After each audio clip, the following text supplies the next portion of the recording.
Ah, there you are. Pull up a chair by the fireside. I'm going to tell you a story, but it's not for the faint of heart. My name is Julia Norton, and you're listening to Dark and Twisty Tales, a weekly telling of the lesser-known and more grisly folk stories and fairy tales. Are you sitting comfortably? Then I shall begin. The Snow Child. In a certain village lived a peasant named Ivan and his wife Mary. They were very fond of each other and had lived happily together for many years. But unfortunately they had no children. The poor people were sad on that account. Their hearts, however, were gladdened at the sight of their neighbours' children. What could be done? It was evidently the will of heaven, and in this world heaven's will be done. One day in winter, after a great quantity of snow had fallen on the ground, the children of the village where Ivan and Mary lived ran into the fields to play. The old couple looked at them from the window. The children ran about, played all sorts of frolics together, and at last began to make a snowman. Ivan and Mary sat down quietly watching them. Suddenly Ivan smiled and said, "I say, wife, let's go out and make a snowman too." Mary was also in a merry mood.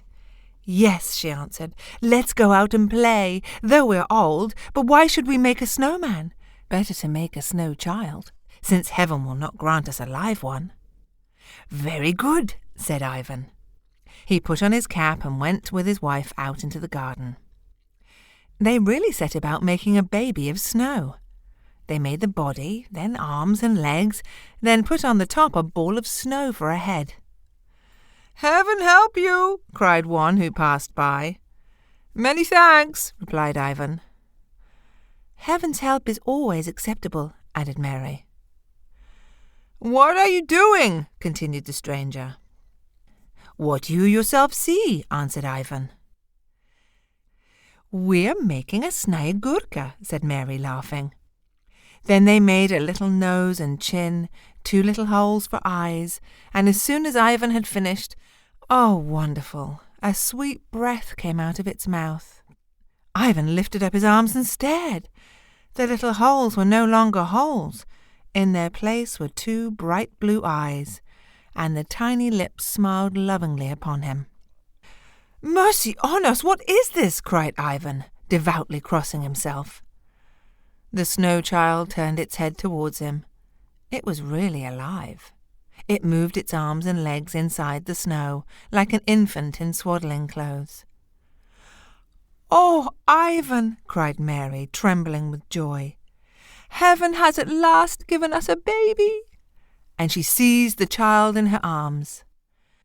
The snow fell off Snegurka, as Mary called her, like the shell from a chicken. Mary, delighted beyond measure, held in her arms a beautiful living girl. "Oh, my love, my darling Snegurka!" cried the kind-hearted woman, tenderly embracing her long-wished-for and now unexpectedly granted child.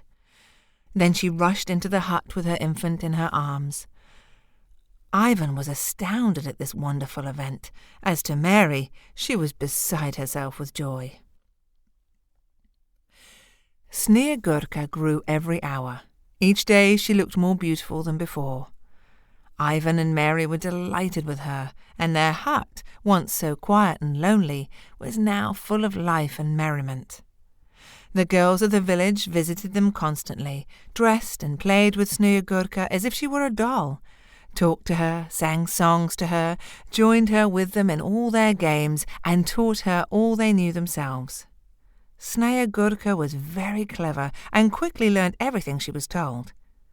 During the winter she grew up as tall as a girl of 13 years old. She understood and could talk about most things around her, and had such a sweet voice that one would never tire of listening to it. Besides this, she was kind, obedient, and affectionate. Her flesh was as white as snow, her eyes looked like 2 forget-me-nots, and her hair was of a light flaxen colour. Her cheeks only had no rosy hue in them, because there was no blood in her veins. In spite of this, she was so beautiful that having once seen her, you would wish to see her again and again.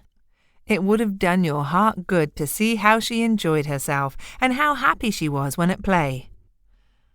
Everybody loved her. She was idolized by Mary, who would often say to her husband, "Heaven has granted us joy in our old age. Sorrow has left my heart." Ivan would answer, "Heaven be praised, but in this world happiness is seldom lasting, and sorrow is good for us all." The long winter had gradually glided away. The glorious sun again shone in the sky and warmed the cold earth. Where the snow melted, green grass appeared, and the skylark poured forth its sweet notes. The girls of the village collected together and welcomed the spring with a song. "Beautiful spring, how did you come to us? How did you make your journey? On a plough or harrow?" From a gay, sprightly girl, Snegurka suddenly became sad. "What is the matter with you, my dearest child?" Mary would often ask, drawing Snegurka to her heart. "Are you ill? You are not so happy as you used to be. Perhaps an evil eye has glanced at you." Snegurka would simply answer, "I'm well, mother." The snow had now completely melted away, and the genial spring appeared with its warm and sunny days. The meadows and gardens began to be covered with radiant and sweet-scented flowers. The nightingale and other songsters of the woods and fields resumed their beautiful melodies. In a word, all nature became brighter and more charming. Snegurka alone grew sadder and sadder. She began to shun her playfellows and hide herself from the rays of the sun like a mayflower under the tree. She would only play near a well of spring water, splashing and dabbling in it with her hand, beneath the shade of a green willow. She grew daily fonder of the shade, the cool air and the rain shower. During rain and in the evening she would become more gay. When the sky became overcast with dark clouds, and a thick shower of hail came pouring down, Snegurka was as pleased as any other girl would have been at the sight of a pearl necklace. When the hail melted and disappeared beneath the warm rays of the sun, Snegurka cried bitterly, as if she herself would melt into tears, as an affectionate sister might weep over a lost brother. The spring now ended, the summer came, and the feast of St. John was close at hand. All the girls from the village went into the wood to play. Several of them came to the hut and asked Mistress Mary to allow Snegurka to go with them. Mary was at first afraid to let Snegurka go, and the girl herself did not care about it. But they could not very well refuse the invitation. Then Mary thought it would perhaps amuse Snegurka. She therefore kissed her tenderly, saying, "Go, my dear child, go and enjoy yourself. And you, my good girls, take care of my Snegurka. You know she is as dear to me as my very sight." "All right, we'll take care," cried the girls, and they caught hold of Snegurka by the arms and ran away together into the forest. There they made garlands and bouquets of flowers and sang songs, while Snegurka took part in their play. After sunset, the girls piled up a small heap of dry grass and brushwood, lighted it, and, with garlands on their heads, stood in line one close upon the other. They put Snegurka at the end and said, "When you see us running, you run after us." They began to sing and to jump over the fire. Suddenly they heard a painful cry. They turned around quickly, but could see nothing. Greatly surprised, they looked at each other and then noticed that Snegurka was missing. "Oh, the mischievous puss!" cried the girls. "She has hidden herself." They ran in every direction in search of her, but all in vain. They called her by her name, "Snegurka!" but there was no answer.